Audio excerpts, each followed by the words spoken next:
오늘 우리는 주연절 셋째 주일을 보내고 있고 이제 돌아오는 주간에는 설 명절을 맞이합니다. 우리말 중에는 설 명절과 관련해서 재미있는 표현이 하나 있습니다. 여러분들 이중과세라는 말을 아마 들어보신 적이 있으실 겁니다. 원래 이 이중과세라는 말은 같은 사람에게 같은 세금을 2번 이상 과세하는 것을 가리키는 말인데, 한자는 다르지만 여기에는 설과 관련된 다른 뜻도 담겨 있습니다. 국어사전을 찾아보면 새해를 맞이하면서 양력과 음력 2번의 설을 보내는 것을 이중과세 이렇게 얘기합니다. 어떻게 우리 그리스도인들은 그 교회력의 시작인, 교회력의 새해인 대림절도 지키기 때문에 우리는 삼중과세하는 그런 사람들이 그리스도인이 아닌가, 그런 생각을 하게 됩니다. 단적인 예지만 이처럼 우리 현대인은 한 가지 기준과 한 가지 가치관만을 가지고 살아가는 것이 아니라 이 복잡한 세상 속에서 다양한 기준과 가치관을 가지고 살아간다고 하겠습니다. 우리 그리스도인들만 하더라도 우리가 3번의 새해를 기념하는 것처럼 때로는 신앙의 가치를 추구하기도 하고, 때로는 과거의 전통을 지키기도 하고, 또 때로는 현대의 최첨단 기술을 의지하면서 살아가는 것이 우리의 모습입니다. 이 영국의 옥스퍼드 대학교 출판부에서는 매년 전 세계 트렌드나 사회 현상을 요약해서 알 수 있는 올해의 단어라는 것을 선정해서 발표합니다. 지난 2024년도에도 이 옥스퍼드 대학교에서 3만 7천여 명에 달하는 투표인단을 통해서 올해의 단어를 선정한 적이 있습니다. 근데 그 단어가 무엇이었느냐? 영어로 brain rot, 우리말로 하면 뇌 썩음, 이런 뜻입니다. 풀어서 말씀드리면 우리의 뇌가 부패하는 것, 우리의 뇌가 악화되는 것, 이런 뜻입니다. 이 단어는 최근에 전 세계에서 사용 빈도가 230%나 폭증할 정도로 지금 우리가 살고 있는 이 세상, 우리의 사회를 가늠할 수 있는 중요한 개념과 단어 가운데 하나입니다. 그렇다면 뇌가 썩는다는 것이 무슨 뜻인가? 우리는 인터넷을 사용하게 되면서 수십 년 전과는 완전히 다른 세상을 살고 있습니다. 그런데 이 세계에는 말도 정말 많습니다. 우리가 얻는 정보와 지식은 너무 차고 넘치는데 오히려 우리의 정신과 지성이 오히려 단순화되고 퇴보한다는 그런 뜻이 이 단어에 담겨 있습니다. 우리가 소셜미디어나 유튜브 같은 매체를 통해서 보고 듣는 뉴스와 정보가 헤아릴 수 없을 정도로 엄청난 양으로 시간마다 쏟아져 나오고 있습니다. 그러나 정작 거기에는 가짜 뉴스가 너무나 많고 저급한 수준의 정보가 너무 많이 섞여 있어서 우리의 뇌, 우리의 지성과 마음을, 영혼을 혼란스럽게 하고 망칠 때가 너무 많다는 것이 이 브레인 로트라고 하는 단어에 담겨 있는 의미입니다. 따라서 우리는 이중과세, 삼중과세처럼 다양한 기준과 가치관 속에 살면서 이제는 최첨단 기술이 전달하는 지식과 정보마저 가짜와 저급한 것이 판을 치는, 어떤 것이 진실과 진리인지 제대로 파악할 수 없는 그런 세상을 살고 있습니다. 그리고 오늘 우리가 함께 읽은 느헤미야기 8장 말씀은 비록 2500년 전의 사건을 우리에게 소개하고 있지만 오늘 우리와 비슷한 문제를 겪었던 이스라엘 백성들에 대해서 우리에게 말씀하고 있습니다. 오늘 느헤미야기를 보시면 바벨론에서 힘들게 포로 생활을 하던 이스라엘 백성들이 포로 생활을 마치고 해방을 얻어 고향으로 돌아와 예루살렘에 모여서 하나님께 예배를 드리고 있습니다. 그런데 오늘 말씀 뒷부분을 보면 이렇게 함께 모인 백성들이 예배를 드리는 그 자리에서 기뻐하고 즐거워하기보다 오히려 눈물을 흘리고 통곡하면서 슬퍼했다고 말씀합니다. 그래서 오늘 9절과 10절 말씀 보시면 이스라엘 총독 느헤미야와 제사장 에스라는 이 백성들을 향해서 오늘은 거룩한 날이니 더 이상 울지 말고 함께 기뻐하자고 이렇게 위로하는 말씀이 나옵니다. 그러면서 왜 포로에서 돌아온 백성들은 하나님께 예배드리면서 이토록 눈물과 통곡과 슬픔 가운데 빠질 수밖에 없었는지 그 이유가 나오는데 그것은 다른 것이 아니라 그 자리에서 함께 읽었던 하나님의 율법, 하나님의 말씀 때문이었습니다. 오늘 말씀 보시면 에스라 제사장은 백성 앞에서 율법책, 성경 말씀을 새벽부터 정오까지 읽고 묵상하면서 하나님을 찬양합니다.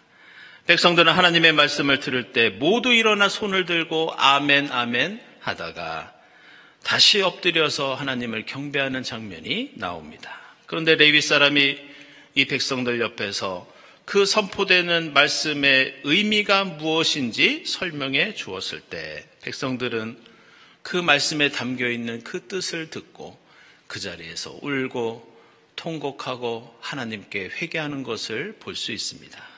그렇다면 그들은 왜 말씀을 듣고 기뻐하는 것이 아니라 왜 이토록 울면서 슬퍼했던 것인가? 그것은 말씀을 듣다 보니 지금까지 자신들이 살아왔던 삶, 지금까지 흘러왔던 이스라엘의 역사와 이스라엘 사회가 전혀 하나님 말씀에 맞지 않게 살아왔다는 것을 느꼈기 때문이었습니다. 그리고 그들은 그것이 너무 후회스러웠습니다.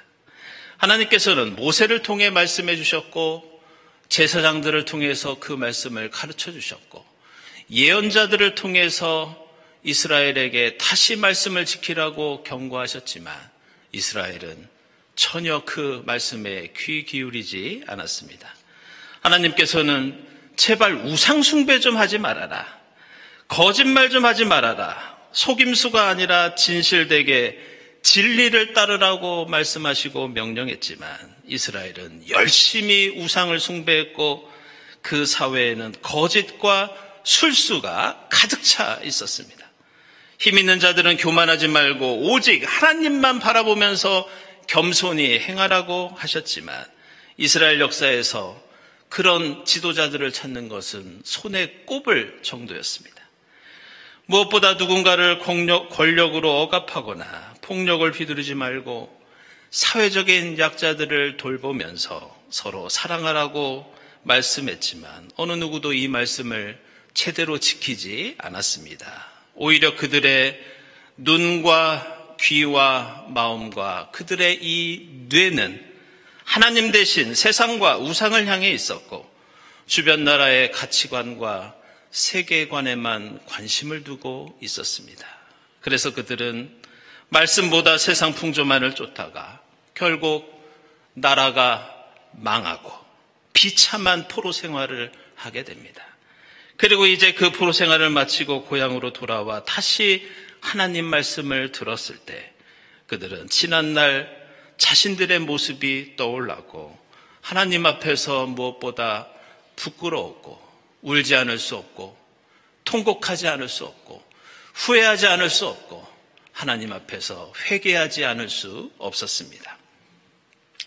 오늘 우리가 읽은 말씀 세 번째 줄 보시면 이렇게 이스라엘 백성들이 함께 모여 하나님께 예배드렸던 때가 언제였느냐? 그것은 7째 달 초하루라고 나옵니다. 이때가 언제였느냐? 바로 이스라엘 달력으로 설 명절이었습니다. 그리고 나중에 유대인들은 조상들이 통곡했던 이 새해에 느헤미야기에 나오는 이 신년 제사를 기억하면서 지금도 유대인들은 새해가 되었다고 무조건 즐거워하거나 축제를 즐기지 않습니다. 유대교에서는 이제 새해가 희망과 축복이 아니라 오늘 느헤미야기 말씀처럼 하나님 말씀 앞에서 자신을 철저히 되돌아보고 반성하고 회개하는 심판의 날이 유대인들의 새해입니다. 그래서 지금도 유대교에서는 신년이 되고 열흘이 지날 때까지 자신의 죄를 회개하는 대속죄일을 지키고 있습니다. 그리고 새해 첫날부터 이어지는 이 열흘 동안의 기간을 뭐라고 부르느냐? 히브리어로 야밈 노라임, 우리말로 하면 하나님 앞에서 크게 두려워하고 하나님을 무서워하는 날, 이것이 새해에 붙어있는 별명입니다. 그래서 하나님을 믿는 백성들에게 이 새해는 그동안 세상 풍조와 거짓과 불의와 폭력으로 얼룩진 우리의 삶과 신앙을 정결케 하는 날입니다. 우리의 마음과 지식과 영혼을 하나님 앞에서 정화시키는 것이 이 새해에 우리가 해야 될 일입니다. 오늘 누가복음서 4장은 예수께서 세례를 받으시고 이제 본격적으로 공생애를 시작하시는 대목이 나옵니다. 이제 예수는 오늘 말씀 이후로 여러 제자들을 부르시고 이 땅에 주님 나라를 이루시기 위해서 예수 운동을 펼치십니다. 그래서 오늘 말씀 이유를 보면 귀신 들린 사람을 고치시고 온갖 병으로 고생하는 이들을 치료해 주십니다. 하나님 나라 위로의 복음을 선포하시고 5장 말씀을 보면 나병 환자와 중풍병자를 낫게 하시면서 수많은 기적과 가르침을 베풀어 주십니다. 그런데 예수께서는 가난한 이들에게 기쁜 소식을 전하고 포로된 사람에게 해방을 선포하고 억눌린 사람을 풀어주시기에 앞서서 먼저 하신 일이 있었습니다. 그것은 오늘 복음서에 나오는 것처럼 평소대로 안식일에 회당에 가셔서 하나님의 말씀을 읽고 하나님의 말씀을 듣고 하나님의 말씀을 배우는 일을 먼저 하십니다. 그렇게 그 말씀을 통해 예수께 주님의 영이 내리셨고 그 말씀과 영은 그동안 한 사람의 청년으로 살면서 얼룩지고 어두워진 예수의 마음과 영혼을 새롭게 하십니다. 그리고 그 하나님의 말씀이 주는 그 지혜와 용기와 힘으로 세상을 구원하는 공생애의 삶을 예수께서는 그 말씀과 함께 시작하신 것을 우리는 볼 수 있습니다. 따라서 우리는 새해를 맞이하거나 무엇인가 새로운 변화와 역사를 만들어 갈 때 우리에게 무엇인가 회개하고 회복해야 할 일이 있을 때 우리는 먼저 우리의 썩어가는 죄, 우리의 부패해가는 정신과 판단을 하나님의 뜻으로, 하나님의 말씀으로, 하나님의 영으로 새롭게 하고 정결케 해야 합니다. 교만과 우상숭배와 거짓과 불의로 얼룩진 우리의 생각과 행동과 삶을 말씀 앞에서 바르게 교정하는 일이 우리가 무엇을 시작하든지 먼저 선행해야 하는 그런 신앙의 실천입니다. 제가 새해 첫 주일에 우리 전통에는 이 새해 덕담을 나누는 그 풍습이 있고 그 덕담이 어떤 의미를 가지고 있는지 말씀드린 적이 있습니다. 그런데 이 덕담과 함께 이 새해를 맞이하는 우리에게는 이 또 다른 아름다운 이 전통이 하나 더 있는데 그것을 청참이라고 합니다. 이 청참은 한마디로 무엇인가를 듣는 것을 가리키는 말입니다. 그렇다면 무엇을 듣느냐?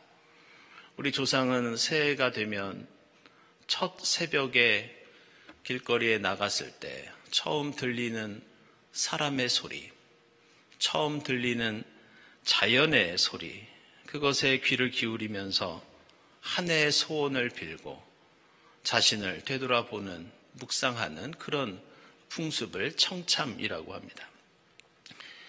그래서 우리 조상들은 듣는 것을 신성하게 여겼고 특별히 새해를 맞이하면서 듣는 소리는 다른 소리보다 더 귀중하고 소중하다고 생각했습니다. 그리고 놀랍게도 그 특징은 오늘 성경 말씀을 통해서 느낄 수 있듯이 하나님의 백성들도 마찬가지입니다. 우리는 새해를 맞이했지만 이 세상에는 덕담보다 악담이 넘치고 진실보다 거짓이 판을 치는 것 같습니다. 진리의 말씀보다 주술과 미신, 가짜뉴스와 저급한 소리들이 우리의 뇌와 정신과 영혼을 갉아먹고 병들게 하고 썩게 만듭니다. 오늘 고린도전서에서 사도 바울은 우리는 그리스도 안에서 모두 한 몸을 이루고 있다고 말씀하고 있습니다. 그런데 몸이 있으면 당연히 머리가 있어야 합니다. 그리스도 안에서 한 몸이 된 우리 교회의 머리는 예수 그리스도이십니다. 따라서 그리스도인의 생각과 기준과 가치관은 유튜브도 아니고 뉴스도 아니고 신문도 아닙니다. 오직 주님의 말씀, 주님의 겸손과 사랑과 진실이 우리 교회와 그리스도인의 머리요, 우리의 지능과 우리의 지혜입니다. 따라서 이 새해 우리는 세상의 다른 잡다한 소리를 뒤로하고 청참 먼저 하나님의 음성에 귀를 기울여야 할 줄로 믿습니다. 우리 인간의 부족한 지식과 경험과 지혜를 떠들고 자랑하기보다 그 어느 때보다 더 겸손히 주님 말씀을 붙잡아야 합니다. 이 새해 우리는 건강하고 하는 일마다 형통하기를 소망하지만 다른 무엇보다 말씀 가운데 진리의 길을 따르며 우리의 마음과 정신과 영혼이 썩어가는 것이 아니라 날로 새로워지는 한 해가 될 수 있기를 길과 진리와 생명 되신 주님의 이름으로 축원합니다. 기도하겠습니다.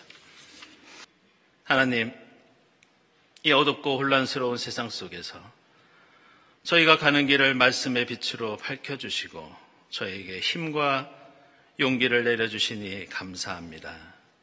헛된 우상과 교만과 거짓에 눈 돌리지 않게 하시고 올 한 해 오직 주님만을 바라보며 이 땅에 주님 나라와 의를 세워가도록 인도해 주시옵소서.